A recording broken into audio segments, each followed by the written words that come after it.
आप देख रहे हैं दिल्ली न्यूज़ 7, सबके साथ सबकी बात।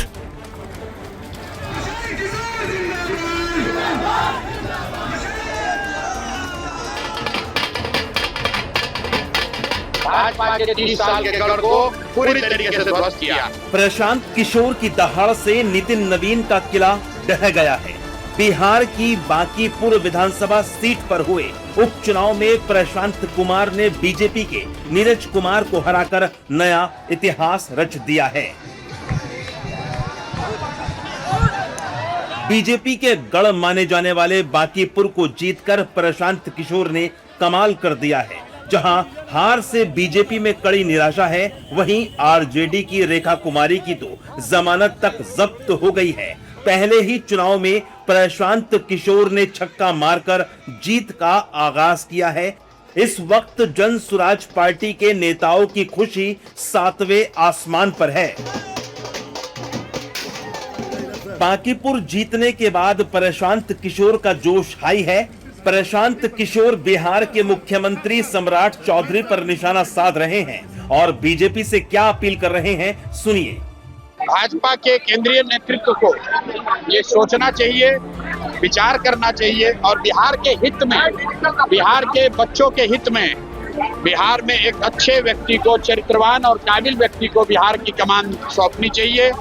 जहां प्रशांत किशोर बांकीपुर की जनता का धन्यवाद कर रहे हैं, वहीं बीजेपी पर वार भी कर रहे हैं और कह रहे हैं कि बिहार को अच्छा नेतृत्व मिलना चाहिए, बिहार सुधरना चाहिए। हम लोग चाहते हैं कि बिहार में भी प्रोग्रेसिव थिंकिंग वाला, कोई बेहतर चरित्र वाला आदमी, कोई बेहतर काबिल आदमी बिहार का मुख्यमंत्री बने। कुशवाहा बनाना है तो कुशवाहा ही बनाइए, लेकिन किसी अच्छे आदमी को बनाइए जो बिहार में रोजगार ला सके।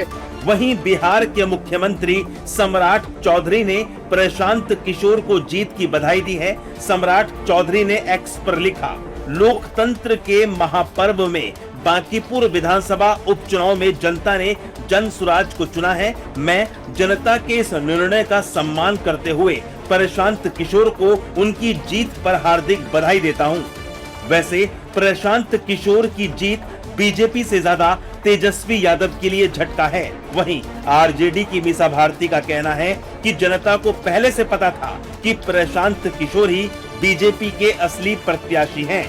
डबल इंजन की सरकार है, बिहार में भी उनकी सरकार है, केंद्र में भी उनकी सरकार है और सबसे बड़ी बात कि राष्ट्रीय अध्यक्ष ने वो सीट छोड़ी है।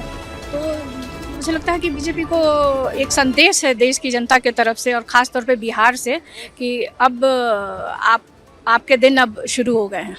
बीजेपी के गढ़ में पीके ने परचम लहराया है।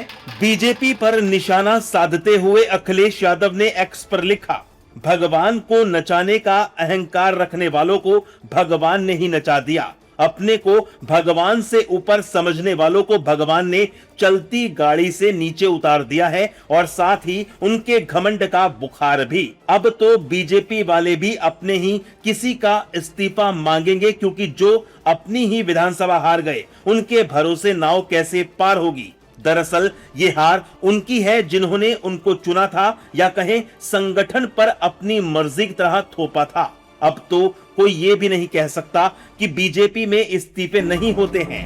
बीजेपी की हार मतलब बदलाव की शुरुआत। बीजेपी की सबसे सुरक्षित और परंपरागत सीटें भी अब उनकी हार नहीं बचा पाएंगी। अब बीजेपी का संकट हार से बढ़कर इस बात का होगा कि उनका टिकट लेने वाला ड्रोन और दूरबीन से भी ढूंढे नहीं मिलेगा।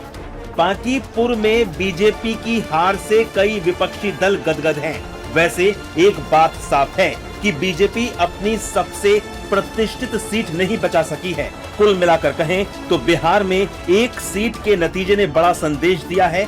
अब देखना होगा कि बीजेपी आला कमान इस नतीजे को कैसे देखता है और आने वाले वक्त में क्या फैसला लेता है। लेकिन बांकीपुर की जनता ने प्रशांत किशोर को विधायक बनाकर साफ कर दिया है कि लोकतंत्र में जनता ही भगवान होती है और नेता का कोई गढ़ नहीं होता।